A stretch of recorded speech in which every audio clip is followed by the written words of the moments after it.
Namay nagsabida nga motor ko, sir. Duha ka buok pa na papabandira. Oo. Siyempre, ni-break siya. Nya namatay man ang makina. Nya nag-ana ng truck, motor wala lagi makambyan niya. Isirit.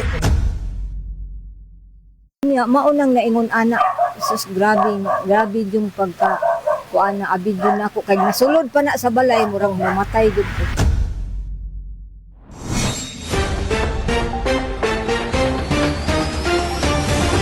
Emosyonal nga gisaysay ni Sir Jerry Verdina, usa sa mga nakaluwas sa aksidente sa Barangay Balabag, Digos City ni adtong Agosto 1, 2026 nga misangpot sa kamatayon sa driver sa dump truck nga si Jungjong Santos, 50 anyos ug residente ra usab sa maong barangay. Sumala pa ni Jerry, sakay siya sa maong sakyanan sa front seat nga bahin ni adtong higayuna tungod kay kauban siya sa team nga nang spray og mangga ug mo pauli na unta sila sa dihang mugawas na ang ilang dump truck ngadto sa highway ni adtong higayuna. Adunay motorsiklo nga milatas hinungdan nga miprino si Jungjong aron malikayan ang posibleng pagkabangga. Apan sa miprino na kini, aksidenteng na neutral ang maong sakyanan ug napalong ang makina. Namay nagsabida nga motor ko, sir. Duha ka buok pa na papabandira. Siyempre, ni-break siya. Kaya gipalabay ang motor bitaw nga duha. Pagtapos og break na, sir, murag na neutral bitaw niya. Nya namatay man ang makina. Nya nag-ana ng truck, motor wala lagi makambyan niya. Isirit na yun. Tungod ni ini, misutoy ang dump truck sa pagdagan paubos sa maong kalsada. Bisan pa og mitabang si Jerry sa pagtimon sa manobela. Wala na nila makontrol ang sakyanan tungod sa kakusog sa dagan. Hangtod nga kinibibangga sa usa ka balay nga gipanag-iyahan ni Susan Padillo. Gipasabot usab ni Jerry nga dako ang ilang pasalamat nga wala kini mahitabo sa oras sa ting klase tungod kay posible unta nga mas daghan pa ang mahimong maangin sa maong aksidente. Giingon usab ni Jerry nga milagro nga nakaluwas siya kauban sa iyang mga kauban sa maong aksidente. So, ano lagi siya nga, Manoy, gunit lagi Manoy. Ana, kay tapad kami. Sa tabangan pa na ko siya, sir, o ano sa mga sa front unta bisag sa urot gaan ako kamot dili na bakugan gyud arong makuan gyud kay siya manibila ana ko na sayaw ko ng truck pod ikan ko sa babaw ng disgrasya dire mga 4 kilometro nga sir kay dili atol nga tingklase ba kay tingklase nga di Kay sabado man. delikado kayo daghan jud kayo mga murag sa ako sir no patay na jud ko sa kakusog sa dagan. Pero murag konsensya di ko kay siya grabe manigo gyud yagi ming salbar gyud kaming mga esprit ba. Dugang pa niya, dako ang iyang kasubo sa pagkawala ni Jungjong nga iyang gihulagway isip buutan ug mapinanggaon nga amo. Mura na po na sa bisig mo amo mong sa siya no namo pero murag kauban kay gyapon ng mga esprit. Kaya ko kanang mga esprit ni naman na siya. Una jud ko nakuha niya Manoy.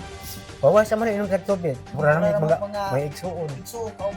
Nagtuo usab si Jerry nga posible pauntang masalbar si Jungjong kung dali pa siyang nariskyo tungod kay naipit kini sa unahang bahin sa dump truck human sa aksidente og mikabat pa ngadto sa 2 ka oras ay pa nakuha ang lawas ni Jungjong nga naipit sa maong sakyanan nga posibleng maoy hinungdan nga nahutdan og dugo ang biktima tungod kay maayong pagkadugmok niini sa iyang tiil.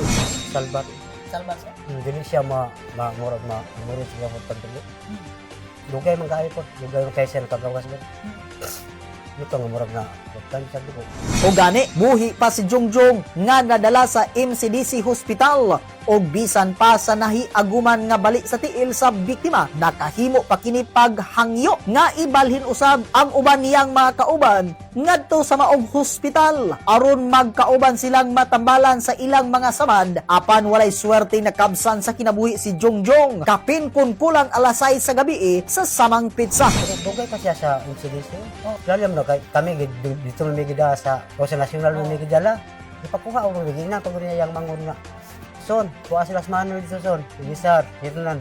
Pero mag-usar mis MCDC. Ara, sarong pa man siya Uno kay istorya pa siya magipakuha mi niya sa Rosa Nacional. Pero magtapok daw mis MCDC. Samtang gisaysay usab ni Susan Padillo tag iya sa balay nga nabanggaan nga naghigda siya og nagtan-aw og telebisyon sa dihang nakadungog siya og kusog nga lagumo sa pagawas niya nakita na lamang niya ang usa ka dump truck nga misulod sa ilang balay. Tungod sa kakurat ug kahandlok, nawad-an siya og panimuot ug gitabang dayon siya sa iyang mga silingan. Gidugang pa niya, swerte nga wala siya makagawas sa iyang balay ni adtong higayuna kay posible unta siya nga maapil sa maong aksidente. Karon wala naman jud ay break, wala na di na makontrol na diretso diri sa akong balay. Na diha jud nahantok sa may haligi. Ako perti na kong kuyawa, na kuyapan jud ko kay diha man ko sa sulod na. Unya maunang naingon ana, sus grabe yung pagka kuana abid jud nako kay nasulod pa na sa balay murang mamatay jud ko. Naapa sa St. Peter Funeral Homes ang patayng lawas ni Jongjong o ginauman nga pagadad-on kini sa iyang panimalay ugmang adlaw Agosto 4, 2026 sa barangay Balabag, Digos City. Okay kanong lading, mao lamang kato ang atong update. Nakuha gikan gyud mismo sa nahitabuan nga disgrasya ni adto nga nakalabay nga adlaw kanong lading. Nanukad gikan dinhi sa may barangay Balabag, Digos City kini ang inyong tigbalita Edwin Kagod Manabay mo serbisyo kanino.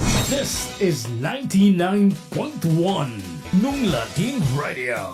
Sa kanunay mo serbisyo kaninyo.